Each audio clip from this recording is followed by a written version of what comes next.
নমস্কার বন্ধুরা, আমি মঞ্জুশ্রী।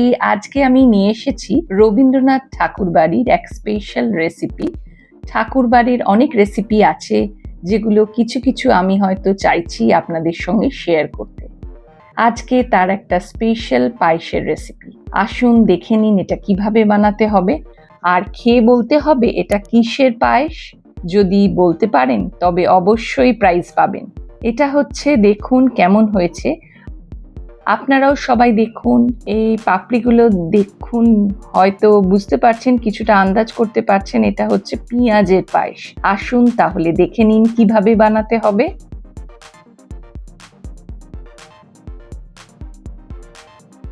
প্রথমে আমি দুধ নিয়েছি হাফ লিটার দুধ গরম করতে বসিয়েছি।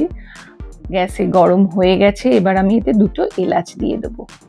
এলাচ দিলে তারপরে আরেকটু ফুটে উঠবে, তখন এর মধ্যে পেঁয়াজ মেশাতে হবে। কিভাবে সেটা আমি দেখিয়ে দিচ্ছি। আমি 5 থেকে 6টা বড় বড় পেঁয়াজ নিয়েছি। এক একটা পেঁয়াজকে 4 টুকরো করেছি। দেখুন 4 টুকরো করছি, করে তার মাঝখানে যে শিরদাঁড়ার মতন থাকে শক্ত পোর্শনটা পেঁয়াজের, সেটা কিন্তু বাদ দিয়ে দেবো। এবার বড় বড় করে কাটা 4 টুকরো পেঁয়াজ আমি গরম জলে, প্রথমে ঠান্ডা জলে ধোবো, 2-3 বার ধুয়ে ফেলে দিয়ে তারপর এটাকে আবার গ্যাসে বসিয়ে আমি গরম জল, অর্থাৎ গরম জলে ফোটাতে হবে। দেখুন গ্যাসে এবার একটা পাত্রে আমি এটা বসিয়ে দিয়েছি। এটা জলটা ফুটে উঠবে, ভালো করে ফুটে উঠলে পেঁয়াজগুলো ভালো করে ফুটবে যখন, তখন এই জলটা ফেলে দিয়ে পেঁয়াজগুলো উঠিয়ে নিতে হবে। দেখুন জলটা ফুটে গেছে, পেঁয়াজগুলো প্রায় সেদ্ধ হয়ে গেছে। সেদ্ধ হয়ে যাওয়ার পর এই পেঁয়াজের জলটাকে কিন্তু ফেলে দিতে হবে, দিয়ে পেঁয়াজগুলোকে ছেঁকে তুলে নিতে হবে। আর এদিকে যে হাফ লিটার দুধ গরম করেছিলাম, সেই দুধেতে আমি হাফ কাপ মিল্ক পাউডার, যে কোনো ব্র্যান্ডের মিল্ক পাউডার আপনি মেশাতে পারেন। হাফ কাপ আমি মিল্ক পাউডার মেশাচ্ছি। এর সঙ্গে মিল্ক মেডও 100 গ্রাম মতন মেশাবো। যে কোনো ব্র্যান্ডের মিল্ক মেড অথবা ক্ষীর একটু মেশাতে হবে। আর এই মিল্ক মেডে যেহেতু চিনি থাকে, সেই জন্য আপনার চিনি আলাদা করে দিতে হবে না। কিন্তু যদি আপনি খোয়া ক্ষীর মেশান তাহলে আপনাকে কিন্তু মোটামুটি 3 থেকে 4 চামচ মতন চিনি দিতে হবে। এবার দেখুন আস্তে আস্তে এটা নাড়াতে থাকছি, নাড়াতে নাড়াতে হালকা একটু ঘন হবে।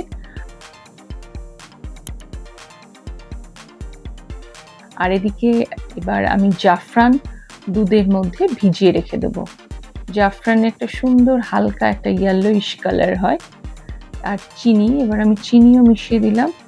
চিনি আমি 2 চামচ দিলাম। আর জাফরান দেওয়া দুধ আমি যেটা ভিজিয়ে রেখেছিলাম সেটাও এবার হালকা ওপর থেকে অল্প করে 2 চামচ মিশিয়ে দিলাম। আর লাস্টে আপনি একটু রোজ ওয়াটার দিয়ে দিতে পারেন।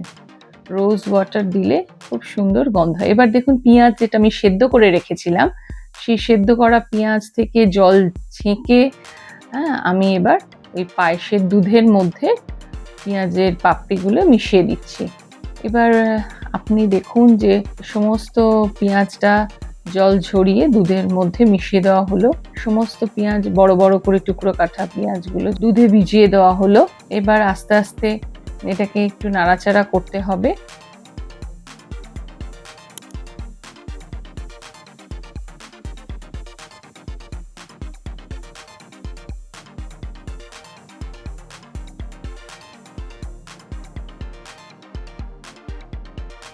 এবার এর সঙ্গে এটাকে একটুখানি আরো টেস্টি করার জন্য এর মধ্যে একটু কাজু, কিশমিশ এবং আলমন্ড এবং পেস্তা, এগুলো ছোট ছোট করে কেটে ঘিয়ে ভেজে মেশাতে হবে। কাটার পরে কাজু, কিশমিশ বা আলমন্ড যেটা আপনাদের কাছে অ্যাভেলেবেল থাকবে সেগুলো সবই আপনারা দিতে পারেন। পেস্তা থাকলে পেস্তাও দেবেন। দিয়ে এবার এটা আমি ঘিয়ে ভাজতে হবে। প্রথমে দেখুন যে আমি হাফ চামচ ঘি দিয়েছি কড়াতে, গরম হয়ে গেছে। এর মধ্যে আমি এই কাজু, কিশমিশ, বাদামগুলো দিয়ে ভেজে নিচ্ছি। হালকা নাড়াচাড়া করে নিলেই হবে। এগুলো মোটামুটি হালকা ভাজা হয়ে গেছে। এবার আমি নামিয়ে ফেলবো গ্যাস থেকে। এবার এই দুধের মধ্যে এই বাদাম কিশমিশ কাজু মিশিয়ে দেবো। মিশিয়ে আবার এটা নাড়াচাড়া করতে হবে। আর একটু যদি মনে হয় ঘন করতে চান তাহলে দিতে পারেন 1 চামচ চালের গুঁড়ো। আর এটা হচ্ছে রোজ পেটাল, গোলাপের পাপড়ি, শুকনো কিনতে পাওয়া যায় মার্কেটে প্যাকেট করে। সেই গোলাপের পাপড়ি আপনি একটু ছড়িয়ে দেবেন, তাতে সুন্দর একটা ফ্লেভার এবং সুন্দর দেখতেও হয়। এবার দেখুন দুধটা পুরো ঘন, প্রায় অনেকটাই ঘন হয়ে গেছে। এবার আমার পেঁয়াজের পায়েস রেডি হয়ে গেছে। এবার এটা সার্ভ করার পালা। ঠাকুর বাড়ির পেঁয়াজের পায়েস একদমই অন্যরকম। আপনারা হয়তো অনেকে খাননি এই পায়েসটা, আপনারা সবাই ট্রাই করবেন। রোজ পেটাল, গোলাপের পাপড়ি ছড়িয়ে, আর রোজ ওয়াটারও দিতে হবে 1 চামচ। রোজ ওয়াটার দিয়ে এটা সার্ভ করতে হবে। আর কেওড়া জল যদি পছন্দ করেন তবে দেবেন, না হলে দেবেন না। এবার আপনারা দেখতে পাচ্ছেন যেমন দেখতে সুন্দর হয়েছে, কালারও ভীষণ সুন্দর হয়েছে, সেরকম এটা খেতেও খুব সুন্দর হয়েছে। ঠাকুর বাড়ির বলে পেতলের বাটিতে এটা সার্ভ করলে আরও সুন্দর দেখতে হবে। আপনারাও সবাই ট্রাই করুন। তাহলে আজকে আমি পেঁয়াজের পায়েস নিয়ে এসেছি আপনাদের কাছে। আপনারাও সবাই ট্রাই করবেন, কেমন লাগলো আমাকে অবশ্যই জানাবেন, ছবি পাঠাবেন। আর যারা এখনো অবধি আমার চ্যানেলটা সাবস্ক্রাইব করেননি তারা অবশ্যই সাবস্ক্রাইব করে আমার চ্যানেলের নতুন বন্ধু হবেন। আজকের মতন এটুকুই। ভালো থাকবেন, সুস্থ থাকবেন। Tata, take care.